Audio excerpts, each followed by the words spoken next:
Well, as Envy Black does like to pick Sky Temple after a game one like that, so that's where we're headed. We did see Zarya last time, but they can try lots of other things still. I would like to see SD's Falstad coming back a little bit more. And it seems like L5 is not really putting anything new on the table for today, but they're just sticking with what they're good at. Even without the globals, they still have lots of escapes and utility. The mobility to go around the map. That's what they did in game number 1. They can pick up a global in game number 2. If they have the mobility just like game number 1, they don't even have to. And this feels scary to me. And L5, their level of play, they've increased a lot more since the Eastern Clash. They certainly have. Worried for BlossoM after that first game. Mentality-wise, must be shattered as well. Here we go. They will have first ban. Where they take us will be pretty telling as to how they want to approach controlling either the soul lanes or the global aspects of this map.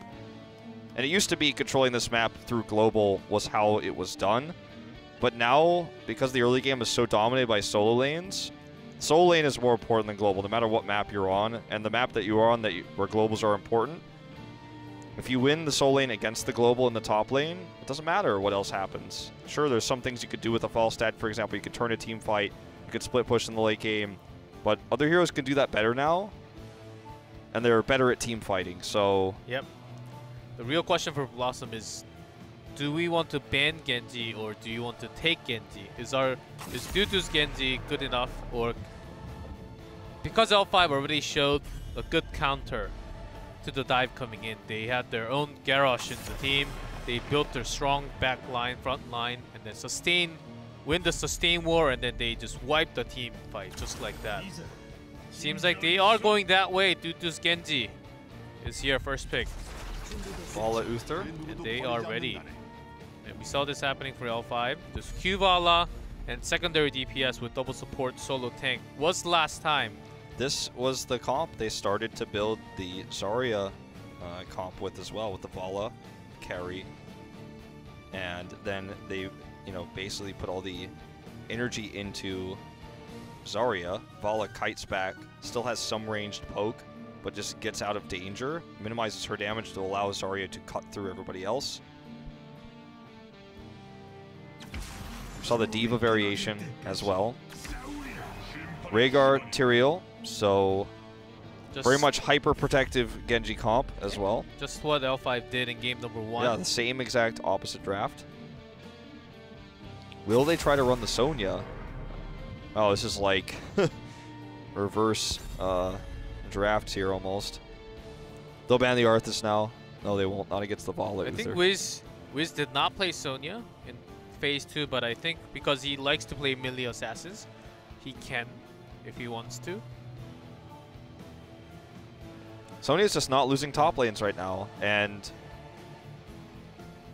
I think if they want to dominate that, they have to either pick the Sonya or ban it away here.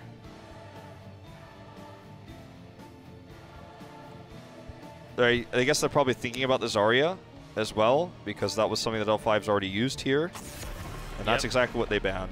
So, map-specific, intelligent choice. They faced Miracle when they ran the comp. That's right. L5 ran it against them. They learned it. They studied it. Very smart ban here.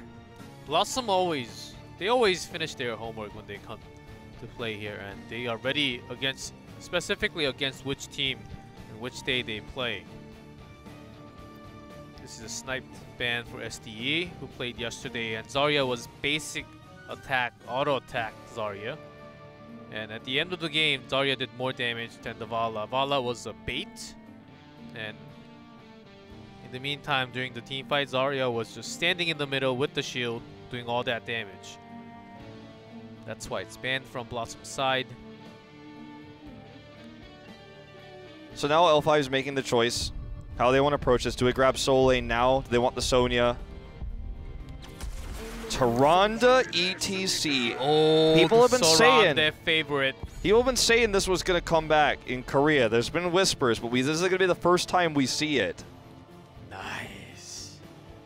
Tyrande makes an appearance. So it is still technically double support, but Yes. it's an aggro support. Tyrande is a DPS hybrid, So much more than Tassadar. So double ranged damage, I guess, from Vala and Tyrande at the same time, but also double support. With ETC, another tank, I think they have enough, more than enough damage to push out the lane when the dive comes in.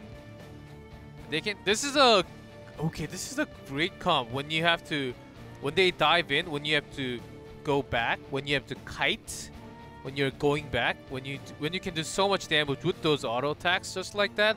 If you can focus, if Uther can land on one stun, connecting with a power slide, they will focus one target, and because of the armor gets lower by Tyrande, one target will be focused and deleted. Okay, this is what I wanted to see. I want to see the Sonya and the Sol lane. Who's going to face him? Will it be Malthael versus Sonya? That's the matchup we haven't gotten yet. That's the matchup that I want to watch. Jungha, give me what I want.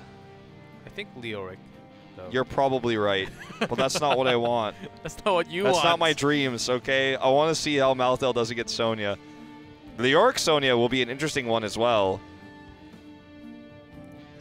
They will try to trap in multiple targets with the Entomb and connected with the Divine Shield Mosh Pit. I think that's a pretty good combo when you have enough damage with the ranged. Very strong against Sonya as well. Won't be able to get out of that. If she gets caught in the Entomb Mosh Pit, she can't interrupt the Mosh. That's their best interrupt tool. Very unlikely for Martheo because Tyrael is on the other side. Tormented Soul can be turned to 0 if Sanctification is at the is landed on the exact same timing. Don't forget Arthas is still a strong option here too. Not a strong matchup against Sonya. Wow, they're going to show Dahaka. So this is going to be the exciting one too. This is the other one that I was curious about. I didn't think we would see. It's the reversed top matchup. Can Dahaka beat Sonya when it's Jungha on the Dahaka against Wiz? Can Wiz's Sonya be good enough to defeat the Dahaka? He knows how to deal with it. He has experience as a Dahaka himself just last game dealing with this very same matchup. This is going to be a great game on Sky Temple. I love the drafts. I like the intelligent decision-making coming out from both teams here. The Sonya pick, is it going to be enough to win the game for BlossoM here? Will the Soranda comp work for L5? We're going to find out right now as we head into game number 2.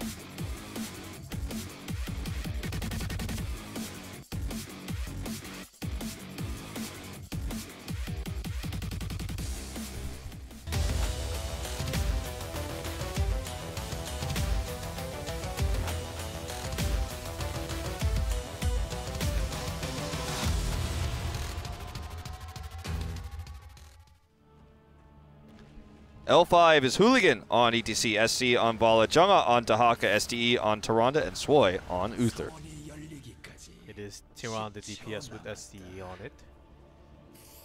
And in red, BlossoM, Wiz on Sonya, Gondar on Tyrael, Mora on Karazim, Tutu on Genji. No chat on Rengar.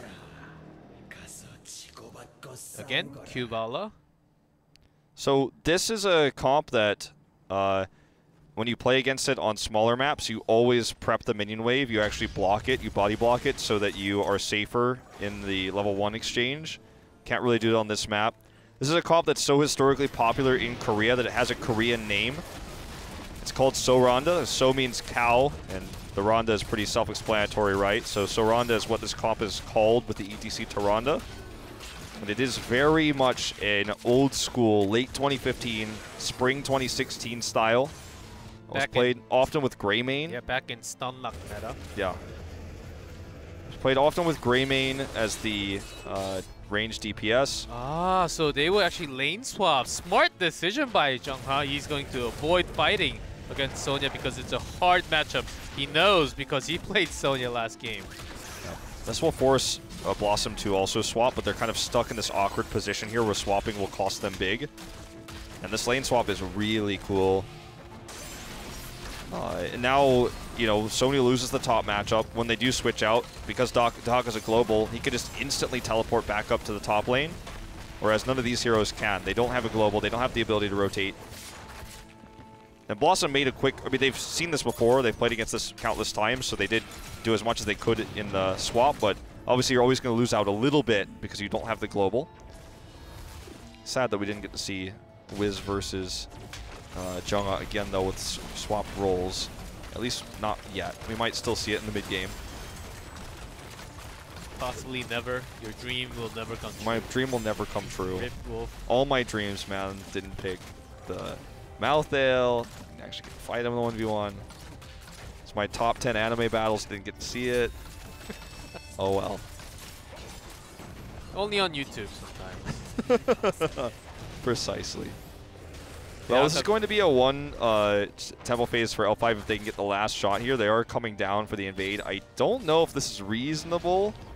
I think because Dehaka is at the bottom, either BlossoM had to soak up a little bit from the beginning until the end in the bottom lane, or pressure a little more into the top lane and finish one tempo quickly enough so you can pressure the other tempo.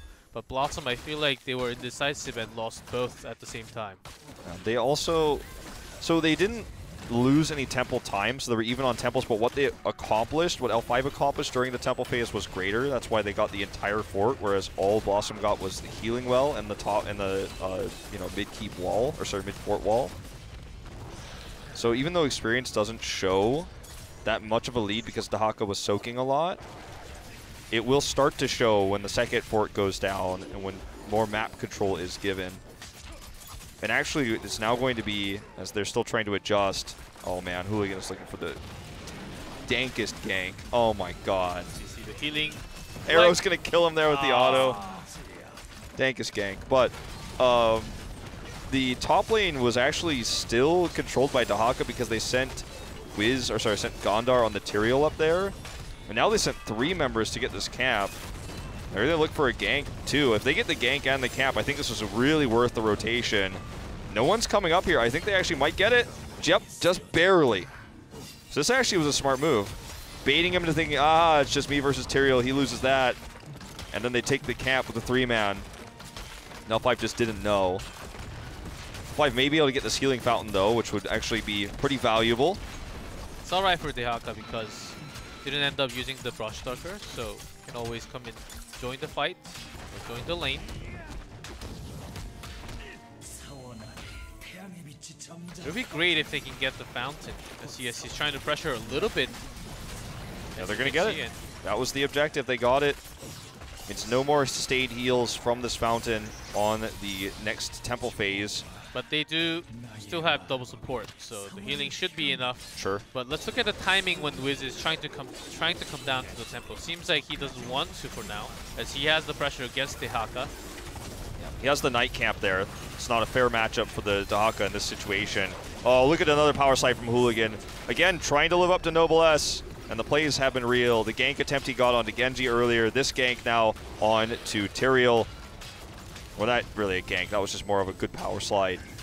Now they're going to take a massive lead. Dehaka, now that the night camp is gone, we'll see if he can use this wall to his advantage to get a grab to turn the matchup around.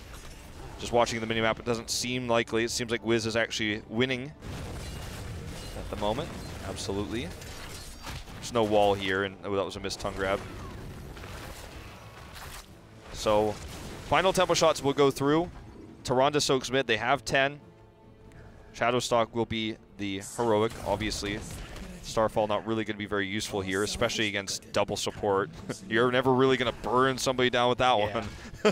Not much. Sonya's unless like, you get 5-man Mosh in. Sonya's doing a whirlwind. She's like, is this Starfall healing me? Like, I'm not sure. I can't tell. You may be right. With the strafe, you never know. It does a lot of AoE damage. Uther's still holding in, I think. Maybe we'll see Storm. I can follow the idea, actually.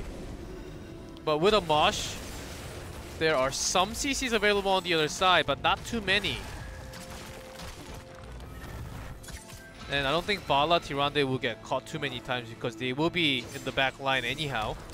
Just holding it to see if he can get a one-team fight with it to take boss, which could snowball the game in their favor. If he can't, then he'll just lock in the Divine Shield. Just one chance, one opportunity for him to do it, and he's not going to lock it in unless he's 110% sure that it will win him the fight. And it also creates this tension for BlossoM. Knows BlossoM's positioning. They know that he could lock it in, and also there's Mosh, so everyone has to spread, which means Hooligan could get the one-off pick. That's just these threatening things that BlossoM has to think about. Sometimes the scariest thing is not a 5-man Mosh or the Mosh itself, but the threat of a Mosh. which is what you really have to position around. You have to be careful around. The spear is the only real reasonable way, with Sanctification, of course, being an alternative weird way to save members from a mosh pit. They don't have a lot of interrupts, and that's a very scary prospect when you're fighting around these camps. Now level 12 is leading to 13 for a lead for L5 as we head into this next temple phase, the double temple here. The Toronto Scouts, everyone is mid. Dahaka also checks to make sure no one was at the boss. They see everything now. They have full vision. That Divine Storm is still being held. Yeah, he will have to pick one when he's 13, though. So Dahaka at the bottom, because BlossoM does not have the fort at the bottom, they choose to go for the mid temple, and L5 does not want to let this one go easy for now. Dahaka will join in any time. Whenever Maybe he they want wants. to soak for 13 and then engage. I think that's also pretty good timing. Notice Hooligan's just delaying time right now. Keeps under fire now for L5. They had that structural lead this entire time. The moment they hit 13, BlossoM knows that they go back. Yep, they head back. We will give the double temple, and then remember the top night camp is still pushing. Uther's gonna hold still. Will not lock it in. Just always the threat of this is such a smart move. When you're this ahead and you can threaten something like this, I think this is the way that more players should be playing. I think we'll get to a point maybe in like 2020 of Heroes Esports where no one locks in the heroic until they use it exactly at that moment ever. So you always keep it. Yeah, man, it's going to be until 2020. It's 20XX, man. That's when I get to see my top 10 anime battles in the top lane. Okay, I'll make sure I'll be there at the same time. That was a great Aldruins, but Gondor is still going to find himself caught. Will use his smite to escape. Survive. Yes, he does. Nicely done. He delayed a lot of time. A lot of room for BlossoM to catch up some EXP too. And now their camp is pushing top, so Dahaka has to rotate top and try to clear that and then make the push later on. Okay, here comes the... Oh, that was the anti-synergy there, but they stun onto Gondar regardless. Did not allow the Lunar Flare to hit. Now Hooligan's going to get 7-sided. Here's the heal coming in. They don't want to use Divine Shield, but he locks in the Divine Shield just in case. Divine Shield can be a setup tool for Mosh. Doing this very much on the fly here is Swoy. He didn't even use it at the last second. He knew that Hooligan was going to survive. And meanwhile, Jonga had cleared the entire camp, and now he's onto the push. This is something that Sonya cannot do. This is a dangerous zone for BlossoM, actually. Yeah, especially with Mosh available here with Divine Shield. Okay. So they back off, though. Not confident to take the boss fight either. But Dahaka is getting extra value. Sonya has to go up to deal with him. I like how L5 can still keep their calm, even because especially because they are leading. They have the experienced lead. There's no reason why they should make the team fight when they're already leading and having Dahaka on top. They know they can value the situation, and here comes the engage. Oh man, for the grab, Sonya is nowhere near. That's the problem with the lack of global. Okay, nice Sank actually cancels it, but look at this. There's a good power slide, and also Rhaegar's already taken out of the fight. They've lost half their heals. Oh. Sonya was just not even close. Which he couldn't be. Like, it's not even Wiz's fault. But that's just the problem with when you leave that lane for so long that suddenly your keeps are under pressure. You can't just teleport down like Dahaka can. So when you come there and say, okay, well, now I'm going to beat you in this fight. I'm going to clear this. Dahaka's like, okay, peace. We got a gank attempt down there. Hope you enjoy the top lane. Like, enjoy the experience, man. I'm getting picks. So Rhaegar will respawn in 3. The temple is already controlled. And it's a temple that helps L5 zone around for the boss. And it looks like they're going to try to get the gank here onto Wiz in the top lane. Nope. Changing their minds. Swoy's heading back down. But remember, again, Jonga can come down for a boss contest, for the temple contest. Wiz just simply cannot do that. And he's going to do his first attack on the fort all game long. No, Kerosene comes and he gets dragged in. But they have a lot of supports up there, so he has to stall some time. Now they're knowing that 3 of them are up on the top. They're onto the chase here. Dahaka with the full health fort doesn't really feel that threatened, even with 3 members up there. This gives full control to L5. They're 4v2 in the bottom section of the map. We'll be able to clear both waves. And this is a risky proposition to try to contest this when Jonga can come down instantly. Gondar is in some serious trouble. Dodges the power slide. very casually. Jungha's waiting for that Aldruin's away. And using the trait, he wants to. He actually. Ooh, Gondar, can he survive? I think he's going to have it in like 2 seconds. There it is. No escape though. Waits for the Lunar Flare. But still gets Power Slid. Cleanse is there. Ancestral is there. Gondar lives through Gondar lives, but they everything. used a lot of tools to save him. And they still lose the end of the temple. And L5 controls this zone. Dodge. Gondar living here, though, is just, again, a testament of this guy's skill. If he doesn't die, this really pays out because meanwhile, Sonya has been pushing top. That if Sonya can do a lot of damage onto the fort, but if they lose... The thing is, I don't think it pays off because, as you just say and realize, the bot keep goes down as a result. Sonya stayed up there, prepped the wave to do what? Kill a fort? It is value, sure, but it's not the value they needed. And they committed 3 resources to kill Jungha. If they had killed Jungha with the triple gank where Karazim came up, where Rhaegar came up, if they killed Jungha there, then they kill the fort, then maybe they can make a rotation down and contest that temple. Because they failed to do so, L5 got double soak worth of lanes, or sorry, double lanes worth of soak. Did some extra damage to the keep wall, got that pick. And Sonya was just up there scratching the surface.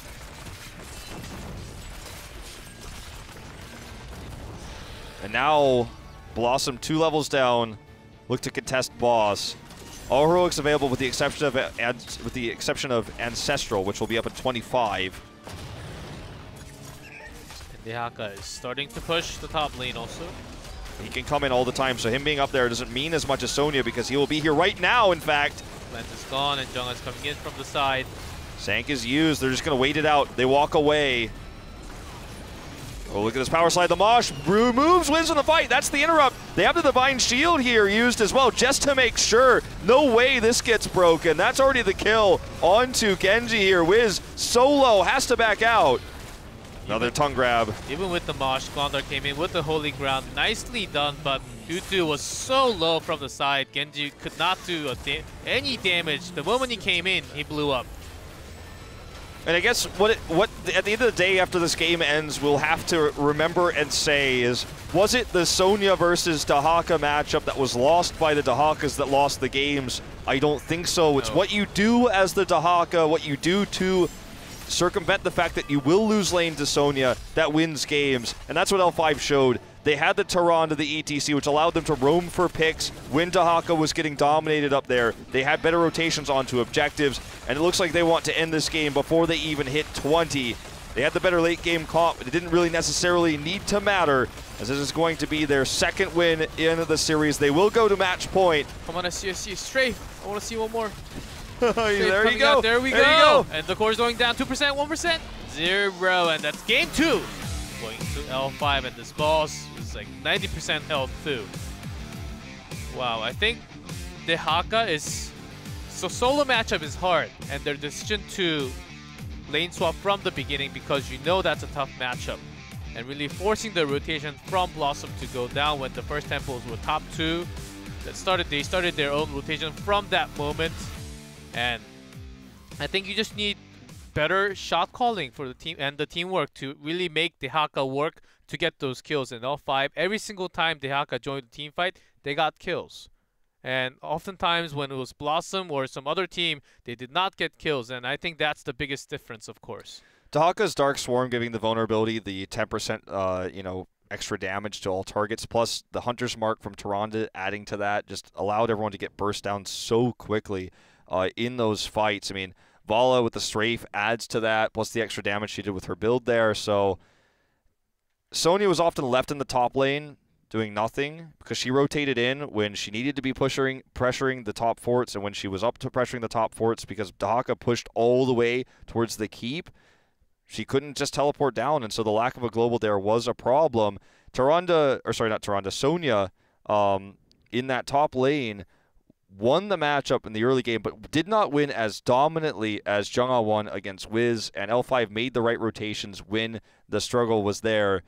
And so, I mean, it was about how L5 used that one advantage, that commitment to the top lane from BlossoM to their advantage, that won them that game. Yeah, that was incredible. And also Gondar's Tyrael, and these dodges were sick, but it was not enough to bring them back.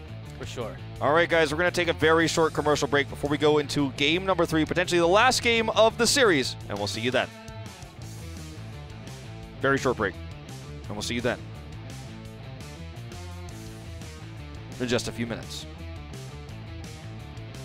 We'll be here. I hope you are too.